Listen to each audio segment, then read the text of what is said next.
Създаване на демонстрационен център за енергиен мениджмънт, прилежащи демо обекти в област Габрово за повишаване информираността на обществото и популяризиране използването на ВИ в бита.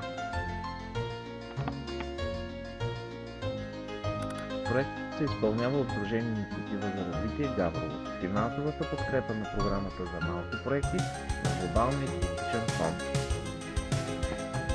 Нашият екип Маргарита Генкова, председател на Сдружението, Даниелин Манолов, друг член на нашия екип Атанас Генков, представя пред гости и пред членове на екипа части от отоплителната система. Демо обект 1. Отоплението на тази къща тип вила е реализирано на база термопомпа въздух-въздух с коефициент на преобразуване 4,5. Битовата топла вода осигуряемата система от слънчеви колектори с вазени тръби. Излиша като топла вода през лятото се строява басейн, а през зимата се захранват лири за отопление в баните. Стартирахме изграждането на системата. Първо закупихме тръбите и слънчевите колектори. Монтирахме стойката с подходящия ъгъл и ориентация към слънцето.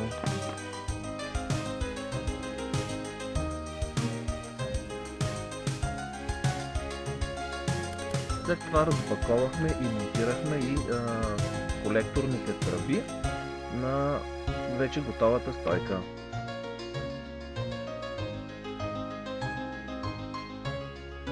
Използвахме специално управление с съответните температурни датчици, които следят температурата в бойлера, температурата в слънчевия колектор и съответно слънчевото греене. За да работи правилно системата е необходима помпена група с съответните кранове и разпределителни вентили. Монтирахме и тях и ги свързахме към бойлера и към водопроводната система.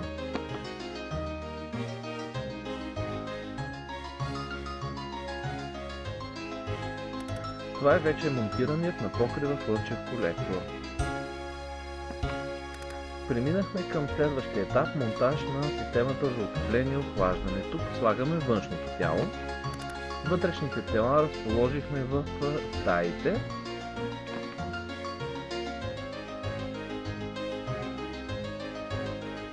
Демо обект 2. Отоплението в тази градска къща е реализирано на база термопомпа земя-вода с коефициент на преобразуване повече от 4,5. Използвани са сухи сондажи, 3 броя по 75 метра, в които се спуска специална тръба. Предвидена е опция за затопляне на вода за битови нужди чрез термопомпата при излишък на енергия, когато работи термопомпата, а също така е направена и паралелна система за захранване чрез слънчеви колектори. Реализирахме сондажите чрез специална техника.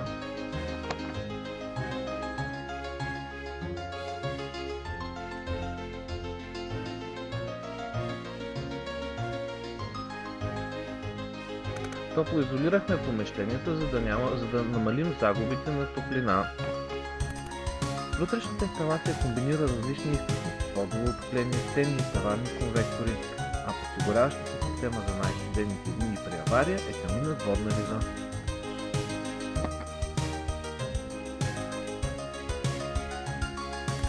Разположихме подовото отопление преди да направим замазка в помещенията.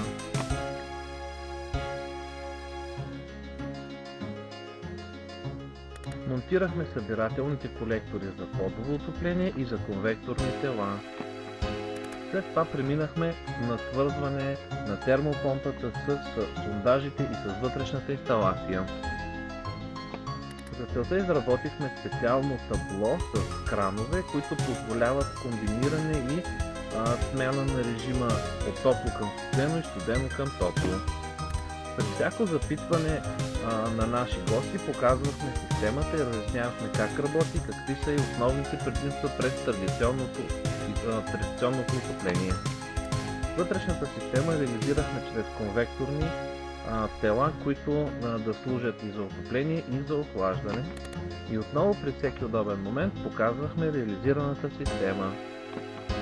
В рамките на проекта беше създаден консултантски офис по въпросите на енергийната ефективност и възобновяемите енергийни източници.